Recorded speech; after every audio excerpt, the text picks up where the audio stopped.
যিশু একটিবার gods living ওয়ার্ডের তরফ থেকে প্রত্যেককে ধন্যবাদ জানাই। আশা করি আপনারা ভালো আছেন। নতুন বছরের শুভেচ্ছা নিয়ে আবার আপনাদের সামনে আমি উপস্থিত হয়েছি। আজকের ভিডিওটি হলো দানিয়েলকে সিংহের খাত থেকে ঈশ্বরই রক্ষা করেছিল। আজ আপনাদের জীবনে যতই বিপদ যতই সংকট আসুক না কেন, ঈশ্বর আপনাদের অবশ্যই রক্ষা করবে। আমরা ভিডিওর মধ্যে প্রবেশ করি। আমরা দানিয়েলের গল্পটা সবাই জানি।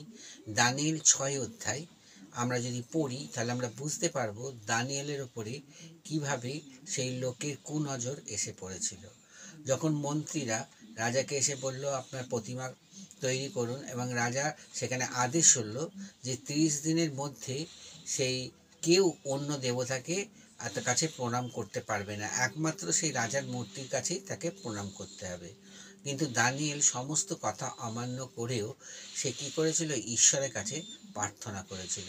আর লোকেরা তার দোষ রাজার কাছে নিয়ে এসেছিল এবং রাজাকে বলেছিল, এখানে লেখা আছে জীবন্ত বাক্যে যে ঈশ্বর, দানিয়েল 6 অধ্যায় আর আমরা যদি দেখি যে সেই 15 পদে, তখন ওই লোকেরা রাজার নিকটে সমাগত হইয়া রাজাকে কহিলেন, মহারাজ জানিবেন যে কোনো প্রতিষেধ কি বিধি রাজা স্থির করিয়াছেন তা অনাথা হইতে পারে না।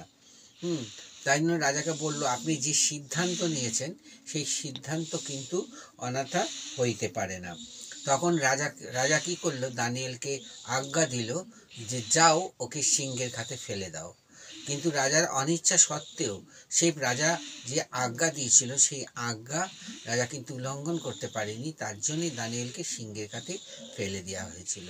আর দানিয়েলকে যখন সিংহের খাতে ফেলে দিয়েছিল, রাজা কিন্তু ভীষণ উদ্বিগ্ন ছিলেন। সেই রাতে রাজা আহারও গ্রহণ করেননি এবং ভোর হওয়ার সঙ্গে সঙ্গে সে সেই সিংহের খাতের কাছে এসে বলেছিল, এখানটা আবার লেখা আছে যে দানিয়েল 6 অধ্যায় 20 পদে লেখা আছে, আর খাতের নিকটে গিয়ে আত্মসার করিয়া দানিয়েলকে ডাকিলেন।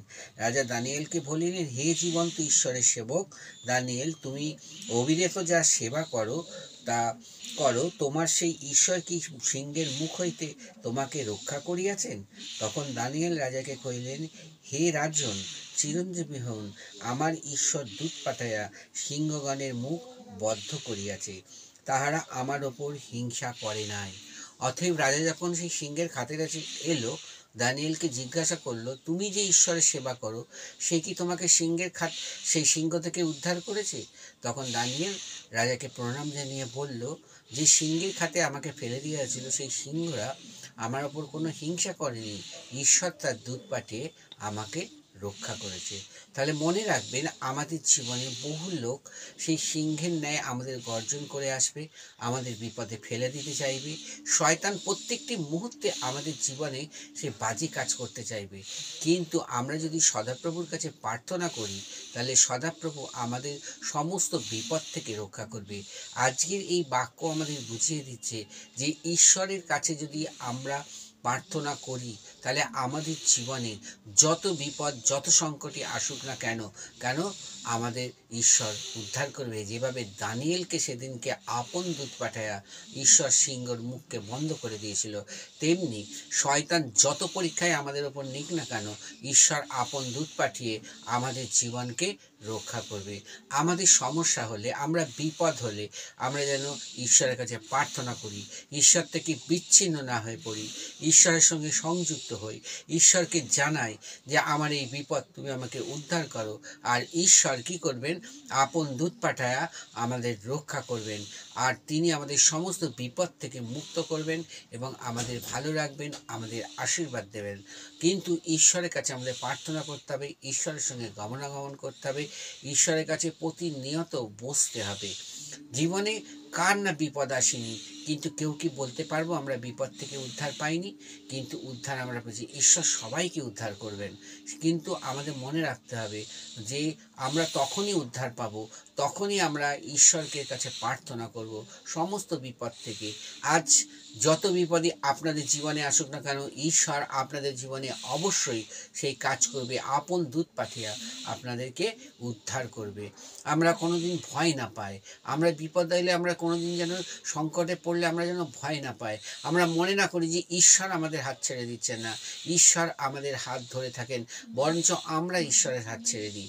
কিন্তু আজ দানিয়েল তখন কিন্তু প্রার্থনা করেছিল, আর দানিয়েল জানতো যে ঈশ্বরের সেবা সে করে সেই ঈশ্বর তাকে সিংহের খাট থেকে অবশ্যই উদ্ধার করবে।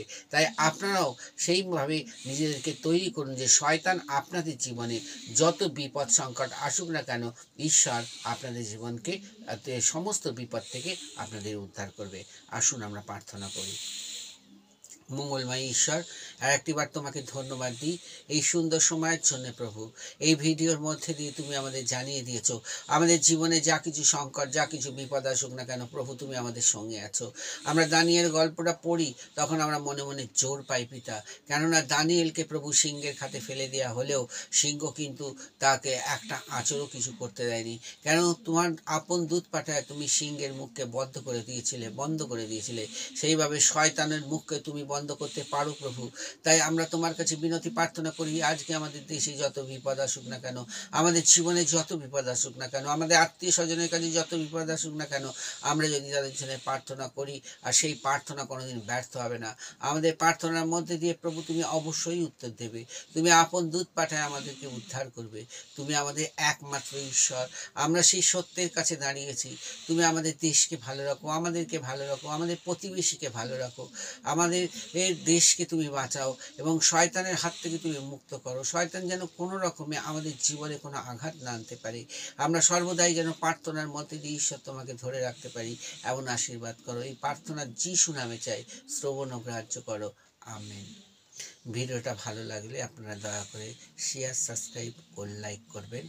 এছাড়া আপনাদের কাছে আমার রিকোয়েস্ট, আমার মোবাইল নাম্বার দেওয়া আছে ডেসক্রিপশন বক্সে, কেউ আমাকে ফোন করবেন না। আপনাদের দরকার হলে ওটাই আমার হোয়াটসঅ্যাপ নাম্বার, আপনারা আমাকে মেসেজ করবেন, আমি আপনাদের জন্য প্রার্থনা করব। যদি আমার প্রয়োজন মনে হয় তাহলে নিশ্চয় আমি আপনাদের ফোন করে দেব। জয় যিশু, প্রেজ দ্য লর্ড। আজকের মতো আপনাদের নমস্কার জানালাম।